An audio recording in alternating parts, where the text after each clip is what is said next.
کیزل ایلما 2023 کی تابی T V کی historical Turkish series تھی جو فاتح قسطنطنیہ سلطان محمد خان کے بچپن پر بنائی گئی تھی۔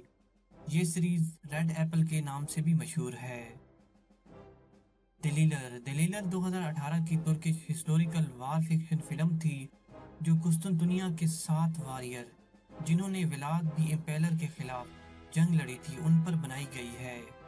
یہ فلم ان چنندہ فلم میں سے ایک ہے جو کافی مقبول ہوئیں۔ مہندرمن جلال الدین 2021 کی ازبک ترک ہسٹوریکل سیریز تھی جو خوارزمی سلطنت کے آخری سلطان جلال الدین خوارزمی کی لائف اور چنگیز خان کے خلاف ان کی مزاحمت پر بنائی گئی تھی۔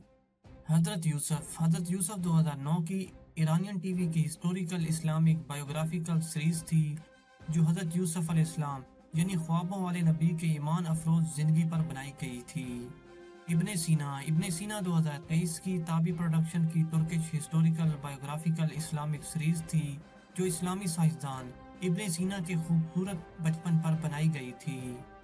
قدس فاتح سلطان صلاح الدین ایوبی 2023 کی ٹی آر ٹی کی ترکش ہسٹوریکل بایوگرافیکل سیریز تھی جو سلطان صلاح الدین ایوبی رحمۃ اللہ علیہ کی صلیبیوں کے خلاف ناقابل فراموش تاریخ پر بنائی گئی ہے۔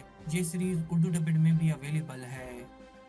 فاتح 1453 2012 کی ترکش ہسٹوریکل وار فلم تھی جو 1453 عظیم فتح قسطنطنیہ پر بنائی گئی۔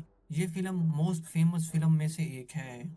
دی کنگڈم آف ہیون 2005 کی ایکشن ایڈونچرل وار فکشن فلم تھی جو صلاح الدین ایوبی رحمۃ اللہ علیہ اور کروسیڈر یعنی عیسائیوں کے درمیان بیٹل آف حطین پر بنائی گئی ہے۔